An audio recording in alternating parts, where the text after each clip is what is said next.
Hundreds of Rohingya people from different groups were seen in a mass protest at various locations of makeshift camps in Cox's Bazar, Bangladesh on 24 September 2018. In their mass gathering, they demanded their recognition as Rohingya refugees in UNHCR be printed in smart cards, international security and justice via International Criminal Court (ICC) for the genocidal crimes committed by Burmese military since the junta rule.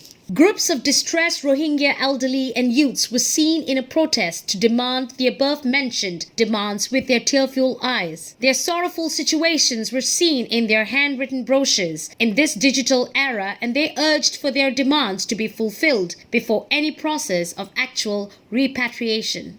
In hand-to-hand with them, another grassroots organization named Voice of Rohingya, VOR, also organized similar protest in Kutupalong makeshift camp with the support of common Rohingyas. Similar activities were also seen in the office of Arakan Rohingya Society for Peace and Human Rights, ARSPH, where separate groups of men and women were seen gathering for the Rohingyas' recognition as Rohingya refugees in smart cards issued by UNHCR, safety, security and justice via ICC.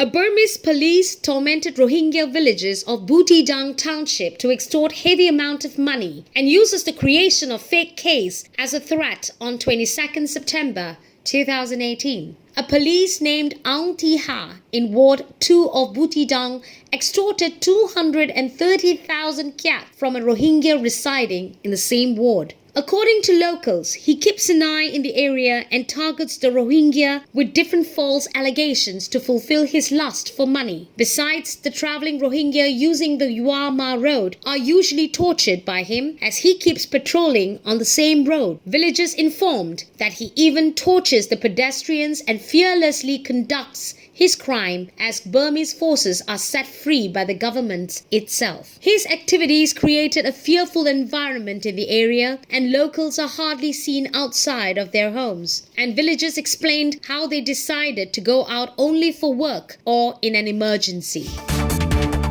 Groups of desperate Rohingyas suffering in makeshift camps of Cox's Bazar, Bangladesh, were seen in peaceful demonstrations in demands of their recognition as Rohingya refugees and justice consecutively on 25th and 26th September 2018. Rohingya in Hakimfara and Balukhali continued their demonstration for the second and third day, which started in Kutupalong on 24th September and was organized by Voice of Rohingyas, VOR, in support of common survivors of genocide. On 25th September, flocks of Rohingyas were seen in Hakimfara refugee camps and they demanded UNHCR smart cards to print their name as Rohingyas and recognize them as refugees. Different groups of demonstrating Rohingyas were demanding in both Rohingya and English language and thanked Bangladesh government for their continued hospitality. With their same demand, another protest was spotted in Balukhali refugee camp yesterday, 26 September, and hundreds of people were seen to be joining the gathering. We will not take the UNHCR smart cards if they do not recognize us as refugees and write our name as Rohingyas, shouted a group of Rohingyas in the protest. Since late 2017, nearly 800,000 newly arrived Rohingyas are sheltering in makeshift camps of Bangladesh and are still awaiting justice from ICC before their repatriation with dignity and deserved rights.